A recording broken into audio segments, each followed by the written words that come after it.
Welcome to the Corporate to Coach podcast. I'm Pamela, a former corporate professional turned certified life and business coach and mentor.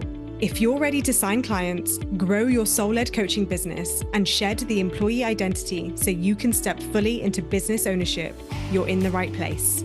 Let's begin. Hello, everyone. Welcome back to the Corporate to Coach podcast. I am coming in with a special bonus episode in amongst all of the fabulous guest episodes that I've been running recently, with a little solo episode to discuss why your content isn't converting into one-to-one coaching clients. I have an invitation for you, and I will be giving you this invitation at the end of the episode. But I wanted to discuss this with you today because I have been speaking with coaches and seeing this problem come up time and time again. And it's about time we solve this, don't we think? Because you didn't become a coach just to become a content creator. You became a coach so that you could coach. And content creation is one aspect of your marketing and sales wheelhouse. But when done well, your content has the power to convert into clients. It's the only reason why you create it. I was reminded of this literally yesterday at the time of this recording. It's a Monday. Yesterday, I went to the beach with a dear friend, and I was walking amongst the palm trees. Those of you who know me will know I am freaking obsessed with palm trees. And I walked up to this palm tree and hugged it. And I have to say, if you're into hugging trees, palm trees are excellent for hugging because they are the perfect size and they're smooth and you fit around them completely and it's just delightful. And, and she caught it on camera. Well, in actuality, I did that. She laughed. She said, "Do it again. I need to record this." And so I recreated the moment and she recorded it. And she sent it to me and I posted it on my private account. I have a private account, those of you who didn't know this already. And I often get this question from coaches: do I open a professional account or do I just continue with my existing personal account when they first start? If that's you, I made the decision to separate the two and have a separate account. One of the reasons is that I've been posting on Instagram since the dawn of time. And I have exes, I have holidays, I have memories that are for me and my eyes only. And I didn't want that to be public. I'm actually quite a private person. And I therefore made the scary decision to open a brand new Instagram with nothing. Obviously, you start from zero with a brand new Instagram.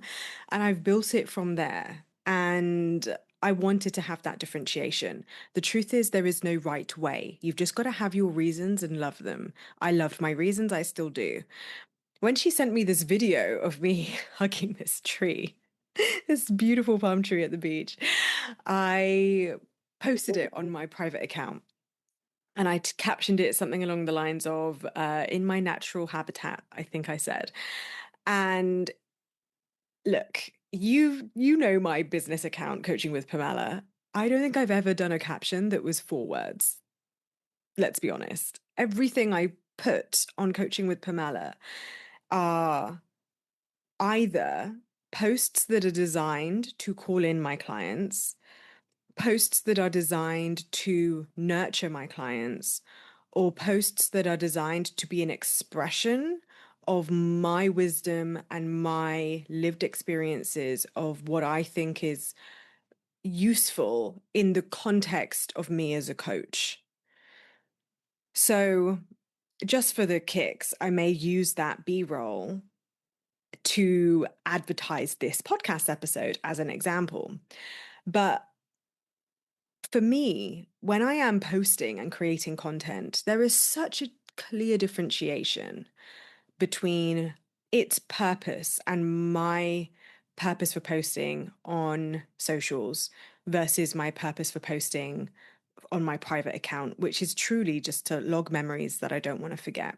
And as a kind of side, like underscore to that, give my nearest and dearest I have like 300 people on my Instagram. I could probably do with a cull, to be honest. But people like people who know me privately. And look, it's not that I'm that different. I'm really not. Like what you see is what you get. I I hug palm trees on a Sunday. But the my point is that they have very different purposes. And for me, I don't misconstrue that. It helps me keep a differentiation between my personal life and my business life. And I one of the reasons I did that as well is because I always understood that in my professional life when I had a corporate career, I always wanted that distinction. I I had work for work. I had some good friends at work too, but I realized that as people come and go and they get new jobs and they move on, people who I'd seen every day, who I built good friendships with, suddenly became strangers because I didn't work with them every day. And when I first felt the sting of that, I realized and I made a really intentional decision that if there were going to be people at work that I befriended as friends, I would be very intentional with communicating with them that they are a friend to me in life, not just in work. So I think bringing that wisdom from my corporate days into my business, I was acutely aware of the phrase if you're not careful, yeah, you have ditched your 9 to 5, but starting a business is a 24/7 job if you're not careful. And that is exactly what I stand for, is not letting that happen. And so for me, this differentiation is important, which means when I am posting and creating content on my Coaching with Pamela, on my business account, I am there to ultimately show up as a coach, create content that attracts clients and converts content into one-to-one coaching clients. Now, the reason why your content isn't converting into one-to-one coaching clients in a nutshell is you're not treating it as a conversion vehicle. You are not there intentionally using it to create clients. You might be using it as expression, you might be using it as connection, you might be using it as nurturing, but many of you are missing the conversion aspect. So, this is what I see. I see that you post and you share valuable and even vulnerable content. So, this is like breakthroughs you've had, moments of realizations that you've had, moments where you've seen yourself do the work and grow. And then you know that you've been showing up authentically. You know you've been showing up powerfully. You know that you've been sharing vulnerably, but yet still crickets. And it's costing you a lot of energy. It's costing you the vulnerability of visibility.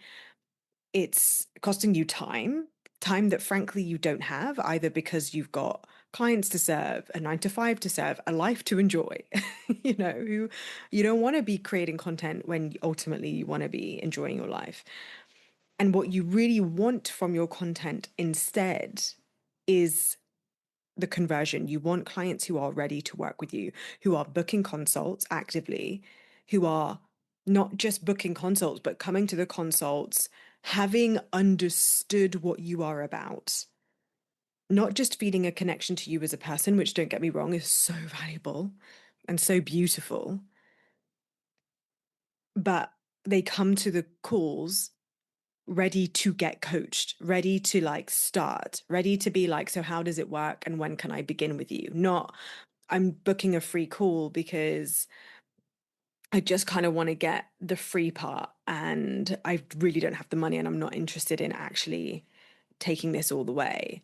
But actually, they're there because they want to be assured that this is definitely the right move, that everything that you've led them to believe is real, and that feeling continues in the consult so that they can then go ahead and confidently and courageously make the decision to invest and go, okay, yeah, everything I've seen in your content is a yes, is a yes, is a yes. I'm now on this consult with you, or I'm in the DMs with you, and now I'm in conversation with you to convert into your client. This feels aligned and it continues to feel aligned, and now I'm ready to go.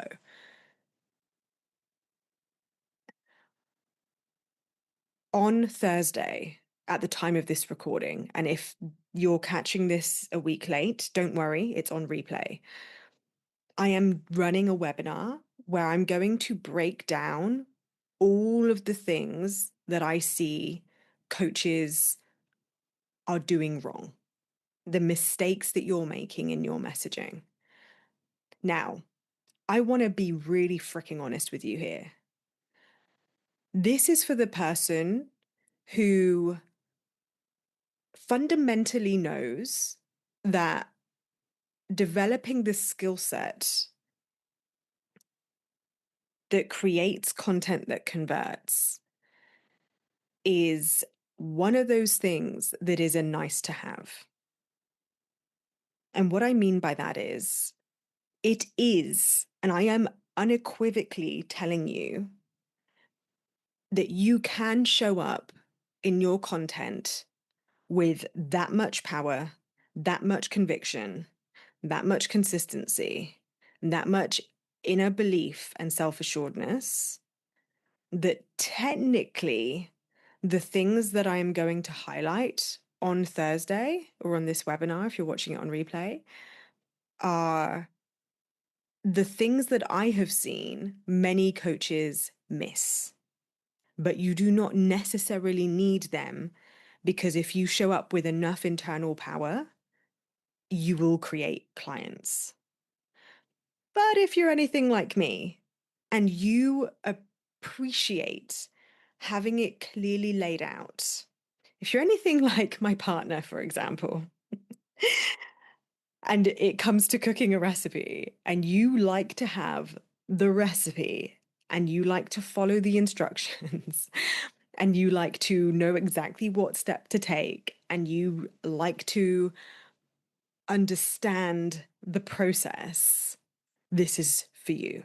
This is going to help you thrive, help you build that confidence and that assuredness and that conviction that what you are doing is going to create the outcome of clients from your content.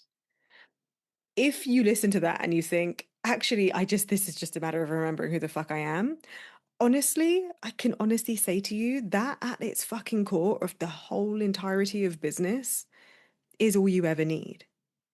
But it fucking helps to know the process and to understand the levers of what makes a difference when a client is looking at your content. And what I have found in my experience of selling one-to-one coaching over the last 6 years is that I really freaking appreciate knowing the mistakes that I fall into and knowing and seeing it and then being able to like catch myself when I'm doing that. I really, really appreciate being able to know that I can look at my messaging and have a framework of sorts and be able to then pick out and go, oh, I've been leaning into this and I kind of need to lean into that in order to make sure I'm covering all the bases. If I use the food analogy again, those of you who know food, I love food. Who doesn't love food? Oh gosh, I must reference this book really because I didn't learn this through internal wisdom. I was taught this, and this is exactly my point.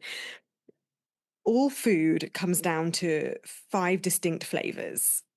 It is sweet, salty, savory, bitter, and fatty, I think. It's probably not a technical term. But when you are able to touch upon each of those 5 flavor groups in a meal, or even across like a 3-course meal, if you think about it, like a starter kind of whets the appetite, gets the flavors moving. The main satiates you fully, and then the dessert kind of gives you that finisher, that sweetener, just to like round it all off. When you have all of those levers in a really good meal, fuck, you feel satisfied, complete, delighted. Messaging is kind of similar. What I'm not going to give you and what I'm not ever going to sell to you is templates. I'm not selling to you pillars. I'm not selling to you I said the word formula earlier, so I'm kind of eating my own words here. I'm not selling you a formula in terms of start with this, middle with this, and finish with that. What it is like I want to show you these five flavors so that when you are creating your own dish, you know what needs to go into it. So even though I gave you the analogy of like following a recipe, it's not that strict. What I want to teach you is like how to understand the flavor of content that creates clients. So that when you're in the kitchen, when you're cooking up your content in your wherever you show up, whether that's podcast, email, social media, in person, and this also translates into your consult calls and DM conversations, you have a fundamental knowledge and understanding of flavor that needs to go into being able to sell one to one. When you have that, you have a skill set that means you can work with any ingredient, AKA, you can work with any topic that you want to express, that you want to be able to talk about. It means that you will be able to sell anything, just as when you know how to work with ingredients and flavors, you can go into any kitchen, pick up any kind of food and probably whip together a meal and make it freaking delicious. When you know how to do that, you become a dab hand in the kitchen, you become a dab hand at business. This is what I want to teach you in the webinar. This is the full breakdown of what I'm going to be covering, okay? And I'm so happy I did this podcast episode because I wanted to help you understand my philosophy behind this so that you could appreciate the way that I'm like tackling this, because I believe anyone can be a good chef, anyone can be a brilliant marketer, salesperson who knows how to turn content into clients. You're a coach, and as a coach, you need this skill set. So the breakdown is I'm going to be going over the 5 messaging mistakes that I see keeps great coaches, and yes, I'm talking to you. Don't let any of that self-deprecating crap get in the way. You're a great coach. Okay, if you've ever given your clients a single breakthrough, trust me, there are tens, hundreds more people who freaking need that breakthrough. Okay, so I'm going to be going over the 5 messaging mistakes that keeps great coaches, including you, stuck. Even when you're posting consistently and even when you have that consistent rhythm. I'm kind of squeezing this in, so I'm very aware that I'm like potentially cramming a lot into this webinar, but I really, really want you to know this. I have never, ever, ever taught this outside of my paid containers. But for the first time, I am actually going to be breaking down so that you can see visually exactly how much is enough, how much content is enough, and the truth about how consistent content creation, how much you need to actually sign clients. So those of you who are like, if just tell me, do I have to post once a week? Do I have to post 5 times a week? Do I have to do it 3 times a day? How much is enough to fucking make this thing work? I am going to show you what that looks like and what that means for you in your business. I've only ever, ever, ever shown that to paid clients before. I'm also going to be explaining the difference between content that builds friendships and messaging that signs clients. I'm also going to be showing you the 5 components of messaging that actually leads to clients and the reason why AI can't fix it. And I'm also going to go through a simple and quick exercise with you that I do, and I mentioned it earlier, and I'm going to show you what it is that I do to be able to very quickly and easily kind of troubleshoot my own content and go, oh, this is what I need to lean into because this is back to those flavorings, right? Like, oh, this is a bit too salty. I need to add a bit of sweet here, or I need to add a bit of citrus to bring a bit of like tartness or sharpness to it. Understanding the flavorings, that is how we're going to put it into practice. And then I'm going to show you, we're going to do it in the webinar. I'm now, as I say this, I'm now questioning if I actually have enough time to do all of this, but we're gonna freaking fit it in, okay? So register. It is at the time of this recording this Thursday, but if you're catching it on replay, run to the show notes right this second. What are you waiting for? Get in there, watch it on replay. And at the end of all of that we're going to go through together and I'm going to teach you, I will absolutely be making you an offer to come and do the work with me. Yeah, because this is obviously the teaching aspect. We all know the real work is the in the implementation, and there will be an opportunity for you to work with me. And if you love what you hear, if you're loving this, come to the webinar and listen, enjoy, allow it to shift your thinking. And then if it feels aligned, I'll be doing the offer for sure. If it feels aligned, you can jump in and continue this work with me where we can put this into practice and you can get my eyes on your content and we can really work together to make your content the kind of content that converts into one-to-one clients. Freaking excited to deliver this for you. I'm even more pumped having done this episode. So thank you for being here. Go to the show notes, register right now, and I'll see you on Thursday or I'll see you in the replay. And if you're watching on replay, drop me a DM. Let me know what landed for you. If you loved this episode and this episode shifted something for you and got you feeling hopeful and excited again and gave you some freaking drive back to like get back out there and start selling your one-to-one. Also, don't wait till Thursday. Don't wait till the webinar. If something in this has shifted you, go put that into action right now. Tell the world about your one-to-one right now. Make that post right now and then celebrate with me and drop me a DM. All right. I'll see you in the webinar and I'll otherwise see you in the next episode.